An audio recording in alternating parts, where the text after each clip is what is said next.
Right, and like a skeleton with like a medieval helmet with fire coming out of its eyes and a sword through its chest. Yeah. Like a sleepy girl that turns into a dragon in front of your eyes. Let's just keep going.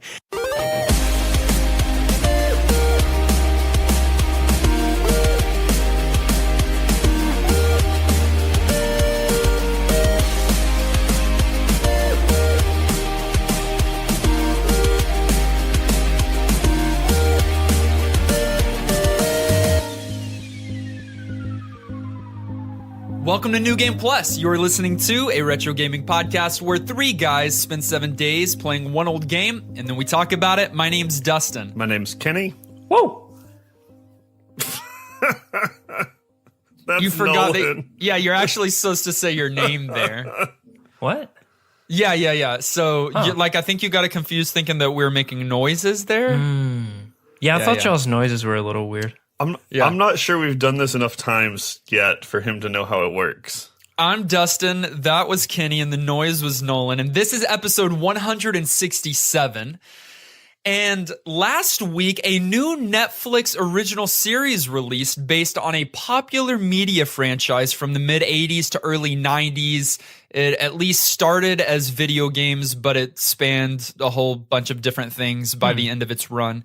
It might not mean much to you, but for me, who was originally sucked into the world, time, and space of the red-cloaked spy known as Carmen Sandiego, this is somewhat appealing. Have you heard that Carmen Sandiego got a new series? Have you seen any of it? World? Okay, Yeah, I didn't know that hate either. you. No, Nolan. Don't let him do it. We're going to acknowledge that it was bad. I know it was, but I'll keep going. No, I didn't know that was a thing, Dustin. And Are that's they kind of releasing that here in America? Okay. I mean, there's like It's great. 12 different ones that they do. Like All right. USA, America, Where in Time, Where in Space. I'll let the punchlines. I'd heard of it. I played the games back in the day, and then I even watched the original television show that was like a game show type thing. Was it a game show? I don't remember. Yeah, but, it was. And the kids had to did- run and put the little flag on the thing, and it was the whole thing. Yeah, and so you watched some too, Kenny? Absolutely. A lot of Nolan- the show and played a lot of the game too. Nolan, I'm guessing, but I'm often corrected wrong. on this. You're wrong. That you are a boy? You're wrong.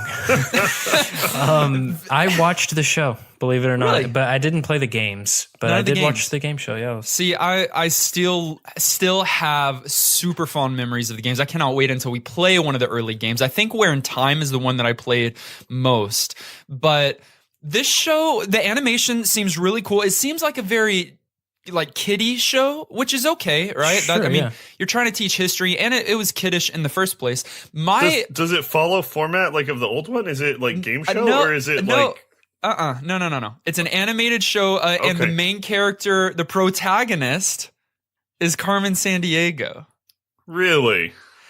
Yeah, she still is a spy. She still is a thief, but she is stealing from Vile, the Vile, the like bad company that she was actually a part of, I believe, in the original series. So like she's the good guy, but at the same time she's stealing. So yeah, I don't know. What in I the don't world? know. I don't like it. Oh, Nolan, that's hilarious. Thanks. I will watch it, I suppose. I didn't even know this was a thing. I want to at least give the first episode a watch. I thought don't you had know. started it. No. I haven't Oh, seen okay. anything. I've watched the trailer, and that's about it. Cool. So you'll try to give it a watch. I'll try to give it a watch. Kenny, will you commit to anything live on air? No noises. Must Even use let you words. finish. That was a word. It wasn't a That word. It is was a a word, noise. 100%. I do not plan on watching it. Well, if you didn't know about the new series, now you do. So watch it and enjoy episode after episode as that crafty ball of fire rolls right past each and every attempt to stop her. Right down the middle. Rolling right down the middle. Past both flippers. Like in our retro game of the week, Devil's Crush. Overview. If you couldn't tell from the awesome segue, Devil's Crush is a pinball game that came out in 1990 on the TurboGrafx-16. Which we all had, Everybody That did. was Yeah, I common. was You saying, had to it was know what the it most is. popular. It was the only console I got to play as a kid. No, the not nearly as well known TurboGrafx-16, but was later ported to the Sega Genesis, which means it became probably slightly better known. And it is it's a sequel, or at least like a second in a series. It follows after the Alien Crush game that was made by the same developers. Compile put this out, published by NEC on the TurboGrafx and Tengen on Sega Genesis. But also developed for the Genesis by Technosoft. Right. Which it's been a while. I think it was back episode 55, I believe. But we played Herzog 2, which was Technosoft. Ooh. You remember You that just- real time? Yeah, I You were love the going there? concept of that game. No, I think you just name drop it because you like saying that game's name. It's just, Herzog 2. No, that game but- was interesting. Yeah. Yeah, you remember it's for the Genesis. It was real time strategy and it was Yeah. a single ship, but it kind of worked. Interesting It kind of company. did. The concept was good. I feel like I was bad at it, which is the only reason that it was frustrating. But yeah, this is a pinball title and kind of interesting take. Does a few things with like multiple levels of play. And that's Devil's Crush. Yeah, no, Yeah. okay, but like a pinball, with pinball, it seems like pinball would be all the way across the board. It's just a ball that's hitting bumpers and then, going with your flippers, like big deal. But the themes of these pinball games is what either makes them interesting or not. I true. feel like. And with Devil's Crush, you've got this like Devil May Cry, dark demon aesthetic. Yeah, kind of monsters and occultish sort of stuff. Yeah, Yeah. I would liken it to like Castlevania, maybe like that vibe, except it's over the top, but I feel intentionally so. And I guess we can talk about that, but like, yeah, Well, sure, it's, but- it's cultish. I think its predecessor, Alien Crush, was kind of more of the sci-fi type stuff. Obviously, Alien Crush, right? But it was still dark and kind of demonic. And then with Devil's Crush, they went the devil, demon, dark, like Your favorite skeletons. trope. They sort and- of did. The kind of main like head thing that you end up attacking in the middle doesn't look like a devil to me. It looks much more like a dragon. same They, thing. they really should have named called the Oh game no! I know Dragon's what he's Fury. doing. I know what he's doing. Stop! I caught I it don't a know what little he's bit too doing. late. I mean, He's they going should to have the called other it name. Dragon's Fury. Okay, you're right. And Okay. good thing that they did. When it was ported to the Sega Genesis, they retitled it Dragon's Fury, probably trying to get away a little bit from the demonic, devilish aesthetic for Yeah. a family console. Well, they But- also censored out pentagrams too. Right. They did a few different things. So Kenny got in a wannabe segue. I don't know why he's trying to up my segue game. Oh, That's no, two times now. Here's But- the deal. You're better Yes. at segues, but I own dad jokes of every variety. Mom jokes. Also those. This game was originally called Devil Crash in Japan, but everywhere else from its original release on the TurboGrafx-16 was Devil's Crush, and that's what we're going with. But when it was ported to Sega Genesis just a year or two later, it was called Dragon's Fury. Or Devil Crash MD in MD. Japan. Yeah, so like just what? a ridiculous number of names that this game went by, with only slight modifications on these different versions. I got to play both the TurboGrafx-16 and the Sega Genesis version this week, and the cool thing is that it's super comparable. When you see both games, you know exactly that it's the same thing. Yeah. It's just with the Genesis, they were able to up the graphics a little bit, up some of the music production, up just some of the things, but pretty much the game, everything else is pretty much the same. You know, usually with this many ports, like you see all the publishers and there's 2 different developers and like 30 names, you'll end up with like 3 different games altogether. Yeah, totally different But games. yeah, it's kind of interesting that this one's not that. Like they're all very similar. And I like that. I've always found it weird to have one game under one title be Right. 3 or 4 different. We've played many times on this It even frustrates me when there's a Sega Genesis version of the game SNES, and a Genesis. Super Nintendo version of the game. Yeah. And it's the same title, and it's just a different. I don't even like that. And we've done a lot of that here on the podcast, especially early on. Gameplay. Can I say up front that I find it very odd that I think we've only played 2 pinball games since we've had a podcast. Yep, this and Pokemon Pinball. And both were in like 2 or 3 months of one another. Oh, yeah, that was kind of recent. Kenny wasn't here for Pokemon Pinball. But he still played it, right? Didn't he do the first play? Or am I thinking of something different? No, I played Pokemon Pinball. Right. And so he played it. He didn't get a record with us. But we played the only 2 pinball games in close proximity to one another. And so there's going to be some comparison and contrast here, at least from me. And one of the huge things here is in Pokemon Pinball, there were 2 different levels, and in Devil's Crush, there's 3 different levels with flippers on each level, and you shoot the ball out as always, and it comes to the second level, starts on the second level, and there's only a few ways to get it back up to the higher levels. So if you ever end up on the first level, you're most likely going to lose your ball. Yeah. I'm gonna be that total nuanced guy and completely disagree with how you described them, but for good reason. I don't think Pokemon Pinball had 2 separate levels. I think it had one big pinball playing field that just happened to not fit on the screen, and so it awkwardly jumped back and forth to show you the top half and the bottom half of the one field. This one, literally, you have like different playing fields as you jump between those 3 tiers, and you did describe this, but like do it again. Right. It was more how Pokemon Pinball doesn't have it that because I hate you that are game. right. You are right, but the most startling thing in Pokemon Pinball is that your camera didn't follow the ball. It only stayed on the screen on the area that your ball was, which was terrible. In Devil's Crush, praise God, the camera follows the ball, so you aren't stuck. You aren't stuck on one of the 3 levels at any given time. It's very smooth scaling, following that ball to the different levels. And I know that sounds like, duh, it should happen that way. But there are pinball video games that do not do that. And I think that's a big discussion that we had in the last episode about a pinball game and that we'll have in this one. Emulating a pinball game is always going to be difficult. Yeah, it's a totally different thing. Like, if you've ever played a pinball game, which I'm realizing that a lot of people listening probably maybe haven't played an actual pinball game before, I feel like this one behaves the way you would expect a video game version of a pinball to feel. And it has everything to do with the camera.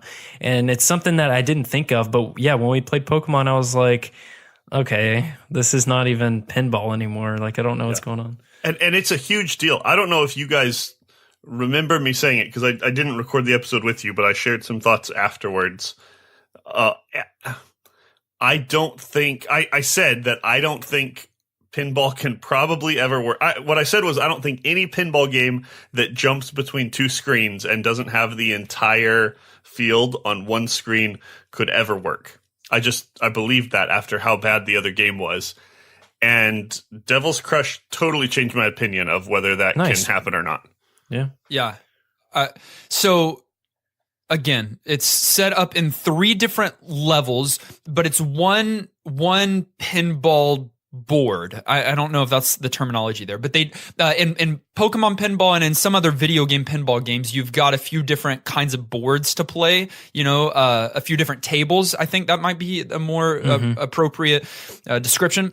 In Devil's Crush, you only have one, but as you play and you get these multipliers and you get these I don't know. There's a lot of things to do on the stage because there's enemies that are coming out and there's different portals and all of these different things. But every once in a while, and I'm not sure how, and I don't even know if there's a description online of all the ways to actually get to these levels. There are, I believe, a total of 6 bonus stages that are various kinds of boss battles on a different table altogether. Yes, and that's the part that I thought was super sick. Like, because pinball to me is boring as a game concept, as a video game concept. And I kind of agree with you. It's a boring topic to me. Yes. If you do it in the arcade and you have that tactile response and all of the ding, ding, ding, ding, and all of that, then it's probably fun for a limited amount of time. That's one thing. But here, they actually made things interesting. And I would describe this board as living. Like it's active, it's alive. With other pinball games that I've played, it's static. Like you hit the thing and it makes a little dinging noise and your score goes up. But this one, like boss fights, we got to talk about those boss fights because they're so cool. Yeah, they really are neat, and they give you enough variety. And Dustin, to answer your question, there is lists online of how to get to them. I looked it up this week.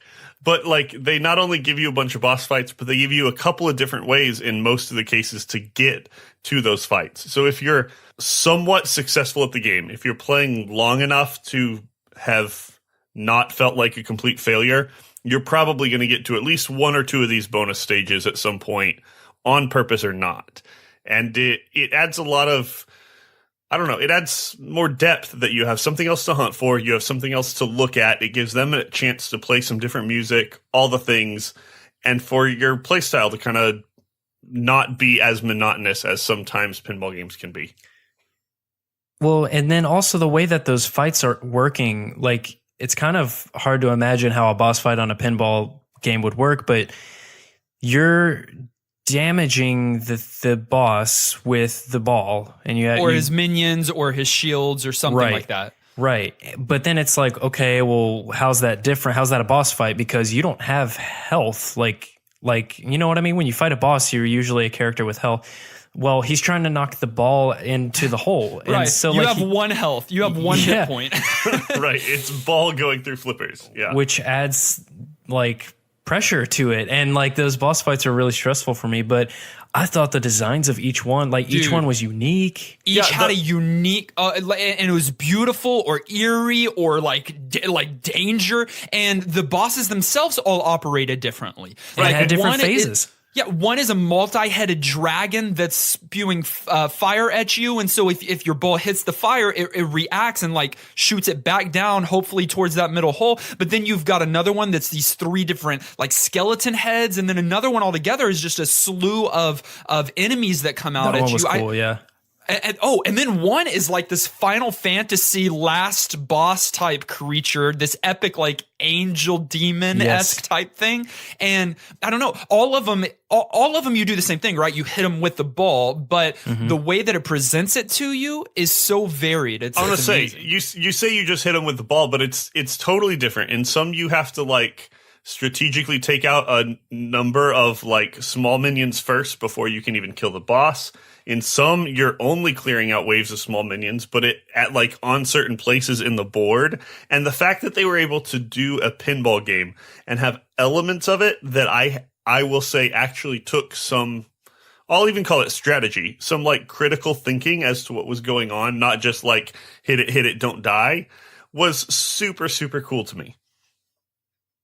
It's also important to say that on every single one of these bonus stages, it's not the 3-level thing anymore as the primary stage. It's just a one level, one screen, one small environment. And if I haven't said already, very difficult.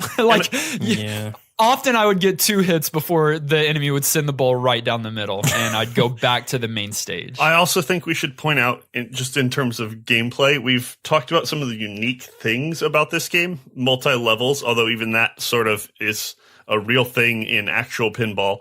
But and how some of the like waves of enemies and things make it feel a little bit more video gamey than a normal pinball game. But I also think this does a really good job of still being classic pinball. You're still looking for multipliers. You're still trying to hit your ball into the certain holes. You're still unlocking extra lives in certain ways and going for bonus points. And it's still high score. Yeah, high score, right. Still it's still a high score hunt generally. And so it sits somewhere kind of nicely in the middle.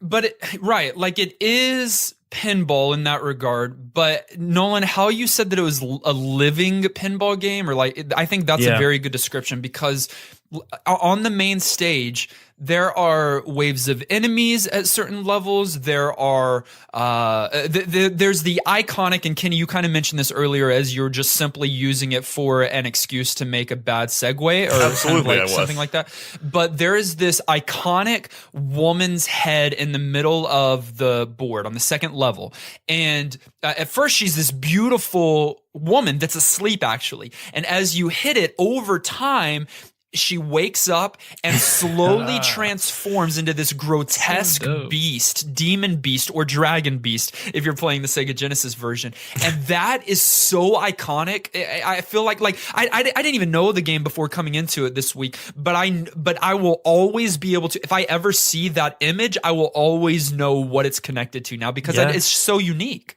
Yeah, that might have to be my new Discord profile pic. It's super sick. And I think that is the distorted image of that woman is the artwork on the original Devil's Crush TurboGrafx cover art, whatever that's called. Yeah, because the other one's kind of lame. It looks like a dragon. It looks weird. Like the cover art that I'm looking at, it's not the one you're talking about, and it looks like a different kind of game. They were talking about it in Discord today.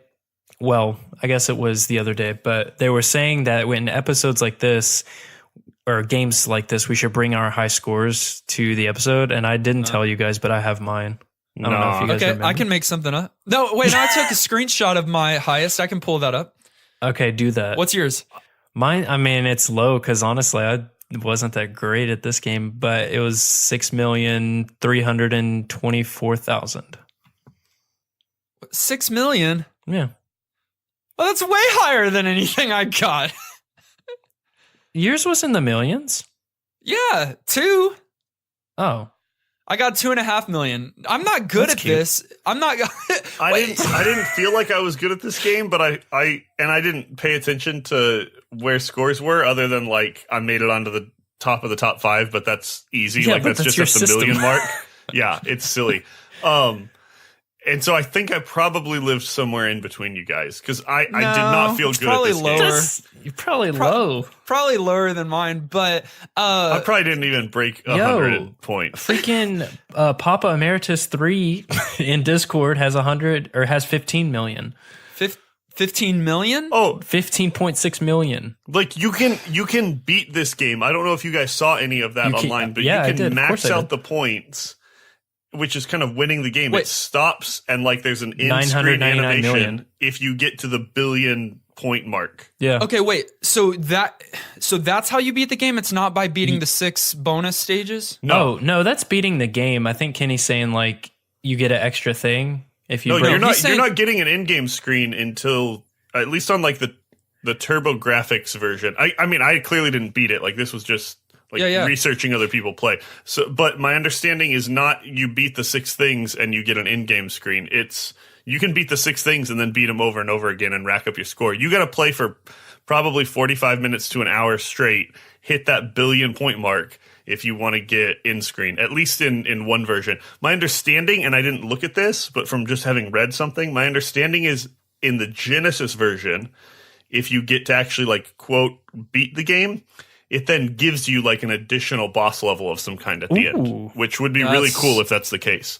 That's super cool. That's something worth fighting for. If you know that that's there. Yeah, right. And that's part of the problem with pinball games to me. And what I appreciated not only about the little mini bosses, but that I felt like there was more to do than just the point hunt. That's enough for some people, but it's not. And having, whether it's an end screen goal or an additional boss to unlock, having anything other than I just got the highest score, what's your score, is helpful to me to feel engaged in a game. Though, well, instantly putting those 6 bosses there, you've got 6 new goals, right? Yep, or just one major goal, and it's beat each of those bosses because it marks it in your game when you've completed one of those bonus stages. Yep. And so that's a whole nother thing. Like you're saying, Kenny, most pinball, I'll get on, whether I enjoy it or not, I feel like I've experienced it in 10 minutes. And right. that's it's a flaw with the type of game. Unless you're really into it, you're going to fight that. And I fought that a little this week. That at first it was really fun getting to know it and kind of figure out how things work and that there were secrets and, you know, what unlocked what and how to get bonuses going up and how to flip the little things so that you had some of your little safeties in place. I don't know if you guys ever got those, but like the little blocker in the middle where the ball can't go through. Figuring that stuff out was fun, but then once you have, it's a little bit repetitious. Yeah, but you're saying it even here in this game, and I can understand what you're saying, but I think that this game offers a lot more than some of your other pinball games where 100%. Either that doesn't happen as fast, or if it is repetition in some areas, well, there's some other tasks that you can go for. I mean, alone that it is not only the high score that I'm fighting for, but there's other things to fight for, gives it replay value to me. I played this game probably more than any other pinball game I've ever played in my life, other than maybe the space one, and that's just because my internet was shoddy back in the day. Right, yeah. And I think another thing that's really nice about this one, at least the Genesis version, I think it's in the TurboGrafx version too, is that you've got passwords.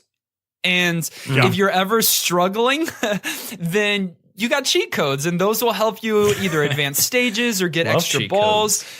Because naturally in game, like most pinball games, you can get a bonus ball or something like that, but you're limited on how many balls you have. Yeah. But with cheat codes, you could get 99 balls, or you can change the main table music, or you can play any one of the bonus stages. You can? Yeah. Interesting. You can actually, a really cool thing on the Genesis version is that you can play songs from some of their previous games, like Thunder Force 2 or Herzog 2. That's kind of cool. Gosh. Is that not super cool? Developers. Shout outs. That's dope. And yeah, so that's super cool. And like for someone like me, so I played the game naturally for a lot of times and just kept not raging or anything, but just getting frustrated because I would lose. Sometimes I would honestly shoot my ball out, and before a flipper hit it, it would go down on the side or down the middle. Just a perfect trajectory. Yeah. So it was nice to eventually be able to put in the code, have 99 balls, and then be able to play at my leisure. It is also worth pointing out that you do have a couple of options in terms of gameplay. You can play at a slower ball speed than the default. The default's like a fast speed, and there is a slower speed that you can play at. There is also the ability built in, like pretty prominently, since it's one of your sort of primary buttons, to do a little like table bump. But with all games, if you overdo it, you'll end up tilting. And so it was nice that they put in a little bit of, I don't know, just some choices. Aged. I think we should start off the age section by talking about the tone of the game and the demonic route that they took, because that's not a very common, maybe it is, but it's not really a common theme nowadays, I feel like. And back in the 90s, it totally was. It's totally early 90s. Yeah. I mean, I think we see it again. I mentioned Devil May Cry. I think we see it in some places, and you even mentioned Castlevania. And I know that's not today, right? But I think it's still appreciated by a generation, probably the generation that enjoyed it back in the 90s. I think so, but also I think that's probably it. But it's got this game specifically has this like intentionally metal, like, you know how heavy metal, death metal is just over the top with like topless women slaying dragons behind a fiery pit, you know, like right, and like a skeleton with like a medieval helmet with fire coming out of its eyes and a sword through its chest. Yeah, like a sleepy girl that turns into a dragon in front of your eyes. Let's just keep going. Yeah, and then like a gnome that has a sword made of blood, flesh. Keep going. So there's this intentional ludicrous thing that they did. Like, it's intentional, it's on purpose. Like, I'm not offended in the slightest. I think it's awesome, actually, and I think it's a lot of fun to. They're not making fun of that. Maybe they were, but it's just so on point for the 90s, like that edgy demonic thing. No, they're not making fun of it. They're having fun with it. Sure, I think that's what it is. Yeah. Like, I think that there are people that enjoy this kind of aesthetic and have fun with it. And I think it happens here. Like, it is dark in theme, but it's not just it's not like it's a dark shadow that's covering the board. Like it's still crisp in color, and it's still like it looks very good. Yes, on the Sega Genesis for sure, but you've got pop and color there on pretty much any game that you play there. But even on the TurboGrafx, it doesn't have as much color and it doesn't have as much pop, but some of the same character and charm and the quality of the sprite work and animation, it's all there on both versions, and it's super impressive. And I think what goes hand in hand with like the art design and the aesthetic there is the music. You said kind of heavy metal, and I think that they go kind of that direction with the music as well. Yeah, they do, which is good. It needs to match tone of what's going on, and it does. And I think they did the one thing that's most important in a game like this to me, and somehow gave us music that wasn't terrible to listen to somewhat repetitively. Because you sit down and you play a game like this that's a repetitive kind of game, and if you get something that's a short or a really terrible loop, it's just going to be awful. But this game had good music to listen to. Yeah, it's not just that it was tolerable or that it worked or that it fit the tone. I think the actual tracks are super quality and super good. Yes, I thought the music was beautiful. Yes.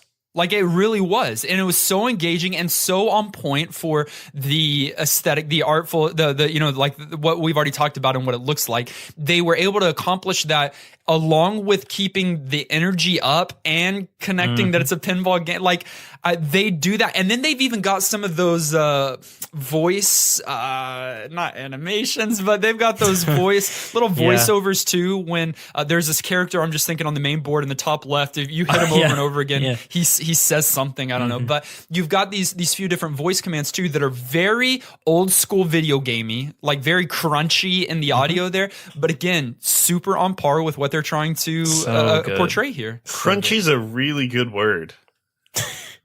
In general, like flowed out of me. Yeah, it's almost onomatopoeia. It's just a good, crunchy sound effects. I love it. I do think that with pinball, trying to emulate it on any kind of like home console, you're always going to miss that kind of tactile response that you get in the arcade with pinball. Thankfully, there's a lot of other things that we've already talked about, qualities and characteristics of this game that help to cover up some of the lack of that you might feel. But I still think that shows up here as well. It's difficult at times to emulate pinball when you're not playing on a pinball machine, with whether it's the strength with which you hit the ball or where you're aiming the ball. Sometimes the aim is off. Sometimes the ball's trajectory is off. Sometimes the ball hits a wall and just goes somewhere you completely didn't expect it to go. And to be fair, that's sometimes in the arcade pinball game as well. Yeah. But I still think you've got more control when it's an actual physical mechanical thing that's happening in an arcade instead of just like a controller trying to digitize reality. Sure. I'd agree. And I think if like poorly done, that can be even worse. But the hurdle versus like something real and tactile is a real one. I was glad though that in this one you could get a feel for things at least. It didn't feel random. It wasn't like you were just swinging at the ball randomly. You could get to where you knew the physics well enough to intentionally aim for things and try and be hitting it in the right place. And yeah, sometimes that's just chaos. That's pinball. But it's not like it was terrible. It's just not real life. Yeah. And I think this is where I see VR helping genres like this. Like you would need something physical in your hands to get the tactileness. So like, I don't know, the Switch Joy-Cons, for example, which probably wouldn't be a good controller for that. But like, I think it would. I do think that VR has a place, even though I've always been skeptical of it. And I think that like bringing back some of the what was lost in translation with like pinball and maybe some other genres out there, maybe VR can help a little bit. But I feel you, like, but I will say that I think out of all the pinball games that were made into video games, and I haven't played them all, but the ones that I've played, this one is amazing and better than real life pinball. I will just say that I will play VR pinball when I'm the pinball. When you're the pinball? I want VR where I'm rolling over and over Yeah. and over again, being slammed by flippers and slamming into everything. Yeah, that's when I'll We'll do the pinball. multiplayer version where I can play and control the flippers, No, you're the right flipper. Nolan's the left No, flipper. I'm the Exactly. head in the middle of the stage. and you're the ball. You're the beautiful woman. Kenny's the And I get to flippers. sleep I'm the the whole ball. And we'll TM trademark that game. You can't take it from us. Goodbye. It's rated X.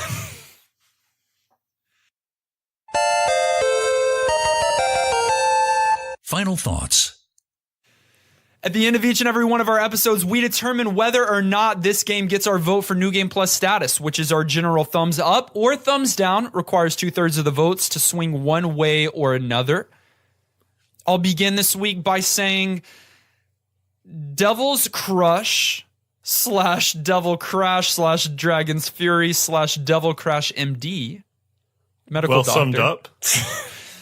is it was a great transition, Nolan's statement, into this summary section, because I've never had as much fun playing pinball. We've played one other pinball game on this podcast, and we could play 100 more, and I'll put in 10 minutes and want to be done. Now, Yep. of course, I'll come back to it a few more times during the week because I have to, because I am doing a podcast. It's what I signed up for. But I was never begrudgingly coming back to this game this week. I started it up many times just to enjoy the music, just to enjoy the experience. I was never completely bummed out when it was game over because I could just boot it up again. That there was enough things to do so that when you were being successful, you felt progression. But when you were not being successful, you didn't feel like you were just losing all progression either. And then throw in any kind of cheat codes that helps the game play easier, or like Kenny had mentioned earlier, even slow down the ball if you need to. It just there's not limitless replay value with this game, and but there is replay value. I never would have thought that I would give a pinball game on a console my vote for New Game Plus status, but Devil's Crush gets it proudly. 2 thumbs up from me. I'll agree with that. It's such a fun game. It's basically an adventure game. Like, it's not even pinball. There's so much going on Kind of is, yeah. that it gives you just like it's pleasing to look at because there's so much going on. Like, it's just pretty lights flashing, but then it's like, throw me in a boss room real quick and let me figure out this boss's patterns and mechanics. Like, and then get right back to the main game, quote unquote, on the main playing field. Come on. Like, there's variety, and it's beyond a pinball game. It's a good game. Pinball games aren't fun. This is beyond that. And given the tone, does Devil's Crush get New Game Plus? Hell yeah. That is and hell because devils, mom. So that is that's 2 affirmatives. Kenny, your vote doesn't matter. It doesn't in the least, but I'll echo some of the things you guys said to some degree. I generally am not a huge fan of pinball, just across the board even. I used to think I liked it as a kid, like in real life, but then I never had fun playing a pinball machine. And so I just don't think I like pinball. I really, really was turned off by how terrible Pokemon Pinball was, and absolutely thought any game that ever tries to do this and jumps the screen around, I just can never, ever like ever. And I was glad that this game proved me wrong. It not only had the mechanics in place, like this really, really smooth screen scrolling and ball tracking, but did nail it on tone and had lots of fun elements that made it feel like you were still kind of playing a video game, but that was also pinball. And it was well done, and I'm thoroughly shocked to be in the same camp as you guys, but New Game Plus all the way around. Nice. Who would have thought? Like, Dude, not me. I know, like, it's so random. And I never would have expected us to enjoy pinball game altogether, and then for this one, like, if you just look at it, I still might be turned off. You know, again, that Right. dark aesthetic is not my cup of tea. But then Well, it just works. when you announced what the game was last week in the randomizer, it was a collective sigh from all It of us. We was. were like, okay, Dang it. Fine. Pinball. Dude, that's such a sick turnaround, though. I'm on Yes. board. I love it. If you're going to play a pinball game, play Devil's Crush. It's one of my biggest surprises in New Game Plus history. Yeah. Wow. Yeah, it's definitely surprising. It's still a pinball game. People may still get a little tired of it. It's not like it's perfect or Don't try the to best down game us we've ever now. played, but it certainly earns its title because they made a good game. It's multiple titles. Devil's Crush, Devil Crash, Dragon's Fury, and Devil's Crash MD is New Game Plus certified. We got one comment from one of our friends, Daniel. He said, Devil's Crush is really beautiful and dark. The only thing that annoys me are the digital voices interrupting the good heavy metal music. When you lose a ball, the music starts from the beginning, so you can't hear the full song. I really enjoyed playing this game despite there's only one table, and I would encourage anyone interested in the game to play the Genesis version as it maintains the integrity of the original while upgrading a few features. Wow, what a great suggestion. I agree 100%. Well said. Yeah, I don't think you're going to miss anything by playing the Genesis version. You're still going to get the retro feel, but while having a few quality of life improvements, why not? Yeah, and I think it was also ported to the Wii Virtual Console. So yeah, it's and the even PlayStation that Network. recent. Oh, nice. Oh, okay. Yeah. So you can play it. So there's probably some ways to play. Very easy to emulate as well. Once again, we encourage you to do so. And each and every week, like Daniel, you can write in your thoughts and commentary on the retro game of the week. We'd love to include it as a part of our show. You can either email us at ngppodcast@gmail.com or join us on Discord, and there's a commentary channel there just for you. But for now, we're putting Devil's Crush to the side, and we're going to play a non-pinball title. Hopefully, right? Maybe it's random. We might. We're going to play a non-pinball title for the next 7 days out of our Retro Master list, near 1,000 games, user submitted, 15 years old or older, randomly selecting now.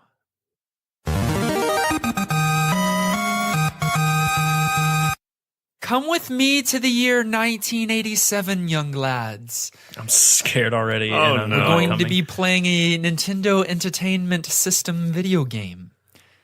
It was developed by Rare. Oh, are you serious? It was published by Acclaim. We've played every Rare game there is. It is That's a not true. platforming video game. Okay. I like all that. Tell me. Set in a world of both wizards and warriors. I love this. Keep going.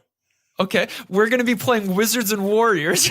It's a video Oh my game called Wizards and Warriors for the NES, Rare and Acclaim. How early is that? That's got to be early, Rare. 87-ish. Just spitballing. Yeah, spitballing because I said it twice. It looks so medieval. Not medieval, we played that one. It looks so medieval, and I don't know what to expect outside of a Rare and Acclaim. I've got to think that it's going to be great. A but dope platformer, that's what. the way that it looks, like what I'm looking at now, doesn't look appetizing, but we'll find out. Whoops. Hey, you may have heard by now, but we have a Discord, and you're welcome to join us because it's free to you. So go to Twitter, click on the Discord link in our bio, and join us in Discord. We also have NGP shirts. We launched them at the beginning of the year. There are 4 different shirts, and they're really cool. 2 of them are inside jokes to the podcast. The other 2 are just really cool designs made by our friend Hookshot. Check And them if out. you listen to this on the week that the episode was released, they are on sale for 30% off right now. So make sure to get one. Boom. And you can get some very fine material type shirts. It's double the cost. Ask Yeah, like Kenny a about it free if you Kenny. want to know. Yes, you can. Here's the deal. I keep He it has real sensitive pits. when it comes to t-shirts. And I keep it real when it comes to saying thanks. But you don't have to. Big thanks to all of our producer level supporters that hook us up with some Patreon support month to month. Specifically, Bill, Zion, Bill. Gimbarino, Dear Baby, and Alex. You guys are awesome. Also, a big thank you to Thomas, who is a new supporter on Patreon. Appreciate it. Thomas, welcome to the family, good sir. To Devil's Crush. As always, you can find us on social media. That's Facebook, Twitter, and Twitch at NGP Podcast. You can find us on our YouTube channel as well, New Game Plus Podcast. This week, we will put out a first play where one of us play Wizards and Warriors. Is that what it's called? For the very first time. So make sure to stop by our YouTube channel, check that out, give it a thumbs up, like, and subscribe. Hit that bell notification. Oh, my goodness. Make sure you listen to us directly on any podcast provider of your choice. Subscribe so that you are the first to get new NGP episodes. And while you're at it, leave a kind rating and review. This episode, as always, was edited and produced by our friend Tom Tate. Join us next week as we play the rare and acclaimed game, Wizards and Warriors. Until then, I'm still Dustin. I'm Kenny. He's never going to give his name properly. He's just done. Like. We actually only have 2 people on this podcast now. And this has been New Game Plus.